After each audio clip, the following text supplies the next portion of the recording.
Hi everyone, for today's video, I will show you how to solve quadratic equations by factoring. So ito yung mga objectives natin. So we need to solve quadratic equations by factoring in the form of ax squared plus bx is equal to 0. So dito guys, yung makukuha nating sagot, isa sa mga sagot doon ay 0. And then, yung isa sa mga sagot doon ay, it could be another positive or negative number. No? Okay, so another objective, solve quadratic equations by factoring in the form of ax squared plus bx plus c is equal to 0. So guys, ito magkaiba yan. Okay, so to solve for quadratic equations, ito dapat yung alamin natin. First, transform the quadratic equation into standard form if necessary. So guys, kapag hindi siya naka-written in standard form, dapat i-express natin or i-change natin or transform into standard form. Okay? And the second one is factor the quadratic equation. So mag-factor out tayo dito. And for the last one, apply the zero product property. So ibig sabihin, by setting each factor to the quadratic expression equal to 0. Okay, so for us to fully understand, let's answer the following examples. So dito guys, yung example number 1 natin ay 2x squared minus 8x equal to 0. So solve the following quadratic equations by factoring. Okay, so ito yung given natin, 2x squared minus 8x is equal to 0. So sa previous slide natin or kanina, yun ay ax squared plus bx is equal to 0. So same lang siya dito. So paano bang gagawin natin dito? So first, let us identify the common monomial factor, no? Okay, so what's the common monomial factor of 2 and 8? Okay, so yung common monomial factor nun guys ay, sulat ko dito, CMF stands for common monomial factor. So that is 2. Very good. Okay. And of course, we have the variable here. So the common monomial factor of x squared and xi, x. So meaning, eto guys, ang common monomial factor natin dito ay 2x. Okay. So, yung 2x natin dito, siya yung unang factor natin. Okay. And then, paano natin makukuha yung nasa inside the parentheses? Of course, 2x squared divided by 2x. So the answer is x, right? And of course, 2x divided by 8x divided by 2x. So the answer is 4, right? And since this is negative, so write minus here. And then, sabi natin doon, apply the zero property. So equal to 0 yan. So ito na yung second step na factor out na natin. So guys, let's see kung tama yung pag-factor natin. Kapag mali yung factor out natin, mali yung mga factors natin dito, ibig sabihin, mali yung pagkakakuha natin ng common monomial factor. Let's see. Kapag dinistribute ko to, 2x times x, 2x squared. So tama. 2x times negative 4 is negative 8x. So, ibig sabihin tama yung mga factors natin. And then, we need to equate by 0. So, yung una natin dito ay 2x. Yan. 2x is equal to 0. And then, of course, x minus 4 equals 0. So, guys, to get the value of x, we need to divide all terms by positive 2, right? By the division property of equality. Okay? Divide mo yan. So, x now is equal to 0. Okay? And here, no need to divide. We need to transpose only the negative 4 on the right side. So, x now becomes positive 4. So, as what I have mentioned earlier, dito, yung isa sa mga roots natin dito ay 0. So, ito yon. And for us to check whether our answer is correct, no? So, let's substitute all those values dito sa original equation natin. Okay, mag-checking tayo dito, guys. Maybe I can use another pen. Okay, let's check. So, let's prove na tama yung sagot natin. So, guys, dito kapag hindi siya naging equal, ibig sabihin, mali yung sagot natin. Mali yung mga factors natin. Okay? So, 2x squared unahin muna natin if x equal to 0. If x is equal to 0. Okay? So, 2x squared minus 8x equals 0. Ayan. So, question mark. So, we need to substitute x equals 0 in place of x. So, lahat ng x natin dito, palitan natin ng 0. Squared minus 8 times 0 equals 0. Okay. So, 0 squared, that is 0. 0 times 2 is 0, right? Minus 8 times 0 is 0. Okay. So, 0 minus 0 is equal to 0, right? So, meaning, tama yung sagot natin. Okay? And if x is equal to positive 4, so, substitution lang gagawin natin, guys. Ayan. So, lahat ng x natin dito, palitan natin ng 4. So, 2 times the quantity of 4 squared minus 8 times 4. Yan, equals 0. So, let's simplify. 4 squared, that is equal to 16, right? Minus 8 times 4 is 32, right? Okay. 2 times 16, 32. So, 32, sorry, this is 2. 32 minus 32, that is equal to 0, right? Okay, so meaning, nag-equal to 0 siya, ibig sabihin, tama yung sagot natin. I mean yung mga factors. So, the roots are 0 and positive 4. Okay, gets? Next example, number 2.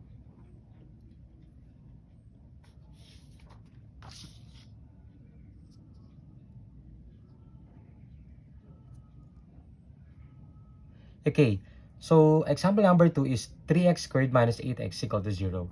So, same procedure yung ginawa natin kanina. Okay? Okay, since ito ay, ang common monomial factor natin ay what? That is equal to x. Kasi, yung 3 tsaka 8. So, wala siyang common monomial factor, no? Okay, so tignan natin yung variable. Okay, which is x squared tsaka x. So, which is x. And, yung x ang nasa labas natin. Okay. And then, yung x, yung 3x squared divide natin sa x, it will become 3x, right? And then, 8x divided by x, which is 8. And since this is minus, so minus 8. Okay? So, equals 0. Yan. Okay, so, eto na yung mga factors natin. So, sa previous example natin, ganun lang gagawin natin. Okay, so we're in, equate now by 0. X is equal to 0. Yan. And then 3x minus 8 is equal to 0. So, si minus 8 or si negative 8, ililipat natin sa kabila. This becomes 3x equals positive 8. So, magiging positive 8 na siya, guys. And, divide all terms by positive 3, no? Okay. 3 kasi yung numerical coefficient ng variable x. Nire-remove natin siya, guys. Okay, so, cancel. So, x is remaining. So, 8 over 3. Okay? So, these are the roots. 0 and 8 over 3. And, let's check if our answer is correct. Okay? So, guys, dito, kapag hindi siya nag-equal to 0, ibig sabihin, mali yung sagot natin. Okay. So, 3, if x is equal to 0, 0 muna. Okay, substitute. So, 3x squared minus 8x equals 0. So, 3 times 0 squared minus 8 times 0. Of course, 0 yan, guys. So, check. Kasi 0 squared is 0 times 3 is 0 pa rin naman. 8 times 0 is 0. So, 0 minus 0 is equal to 0. Okay. So, if x is equal to 8 over 3, So 3x squared minus 8x equals 0. Okay, so in this case, yung x naman natin ay gagawin natin 8 over 3. Kasi ito isa ang 8 over 3 sa mga factors ito. So 3 times 8 over 3. Do not forget the exponent. So squared minus 8 times 8 over 3. Yan. So let's simplify, guys. 8 squared, that is 8 times 8, that is 64, no? And then 3 times 3 equals 9. 8 times 8, 64 over 3 equals 0. So dito, guys, pwede tayo cancel, no? Or by the cancellation method. So ilang 3 meron dito sa 9? Of course, we have 3, no? So magiging 3 na lang yan. Ito magiging 1. Right? Okay. And 1 times 64, that is 64 over 3. Right? Minus 64 over 3. So pag subtract lang natin yun, guys. So that is equal to 0. So 0 equals 0. So meaning, both roots are equal to 0. Kapag sinubstitute natin, ibig sabihin, tama yung sagot natin. Okay? Another example.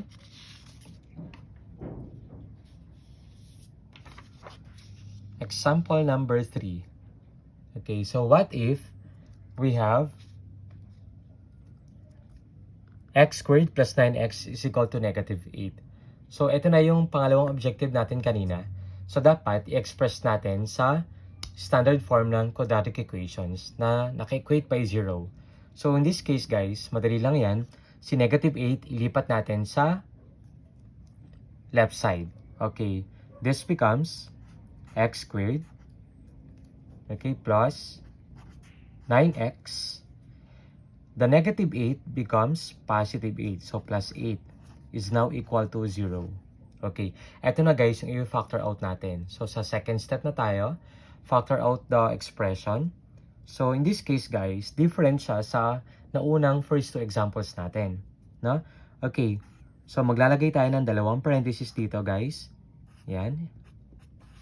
So, factor natin yung x squared, which is x, tapos x. Okay, guys, so dito, ang fina-factor out natin ay yung first term, tsaka yung last term. Make sure na makakapag-provide tayo ng 9x kapag factor natin to, si first term at last term. Okay, so what are the factors of 8 na ang sagot ay 8? Diba 4 and 2, tsaka 1 times 8. So, kapag ginamit ba natin yung 4 tsaka 2, makakapag-provide tayo ng 9x? Of course not. Okay? Pero, makakapag-produce din tayo ng 8 dito. Pero, hindi tayo makakapag-provide or produce ng 9x. So, meaning, cross out na yung 4 and 2. So, let's use 1 and 8. Okay. So, maybe, pwedeng isulat natin yung 1 dito, and then dito yung 8. Or, pwedeng 8 and then 1. It doesn't matter kasi, both positive naman yan. So, guys, eto, kapag dinistribute natin or nag-FOIL method tayo, dapat babalik tayo dito. Pag bumalik ka dito, ibig sabihin, tama yung mga factors natin. Okay? So, last step natin doon, apply the zero property and then equate now by 0. So, x plus 1 equals 0. And then, x plus 8 equals 0. So, dito, hindi tayo kailangan mag-divide kasi yung x natin dito ay x lang. I mean, wala kang numerical coefficient maliban sa 1. Okay? Like 2, 3, 4. Kaya tayo nagde-divide. Okay. And positive 1 magiging negative 1 yan, guys. Kapag nilipat natin. And yung 8 natin dito, guys. Okay, magiging negative 8. Yan. So, these are the roots, no? Negative 1 and negative 8. Okay, let's check kung tama yung sagot natin.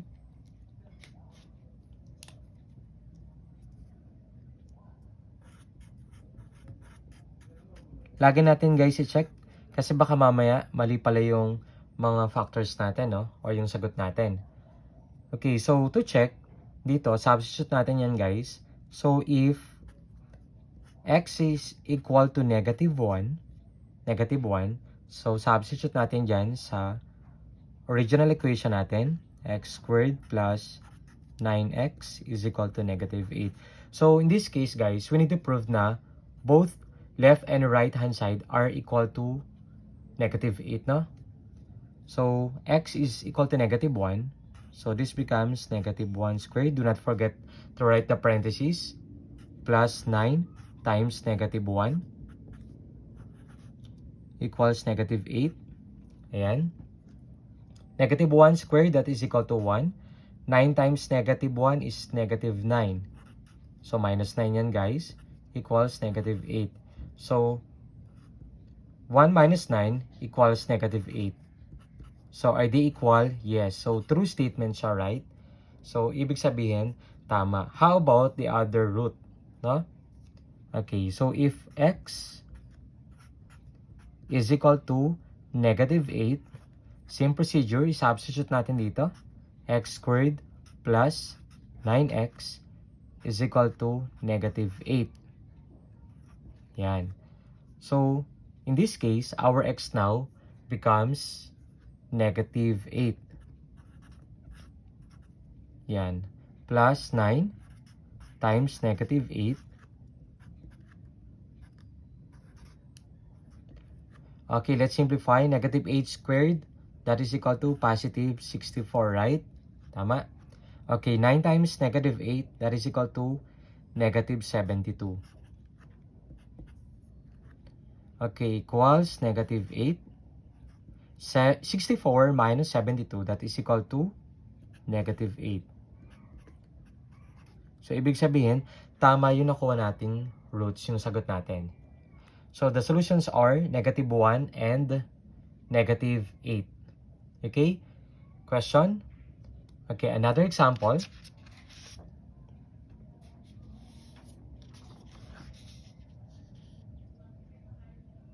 Yan. So, another example tayo, 9x squared minus 4 is equal to 0. Okay, so madali lang guys. Maglagay tayo ng dalawang parentheses. Okay, factors ng 9 ay 3, right? Of course, x squared ay x tsaka x. And how about 4? Dapat mag-result tayo sa negative 4. So, plus 2 and then minus 2. Okay, so equate by 0, 3x plus 2 equals 0. 3x plus 2 equals 0. And ito naman guys ay 3x minus 2 equals 0. So, 3x is equal to, si positive 2 ilipat na sa kabila, magiging negative 2. And since we still have numerical coefficient of the variable x, which is 3, divide all terms by positive 3. Yan. So, cancel, cancel. So, x is remaining. That is equal to negative 2 over 3. Okay. And, ganun din dito. Si negative 2 ilipat natin. Magiging positive 2. Divide all terms by positive 3. Okay. Cancel. So, x equals positive 2 over 3. Okay. So, para malaman natin kung tama yung sagot natin, isa-substitute natin dito sa original equation. Okay, hindi ko na ipapakita sa inyo. So, ang sagot natin ay negative 2 over 3 and positive 2 over 3. So, ganun lang kasimple mag-factor, no? Meron bang tanong?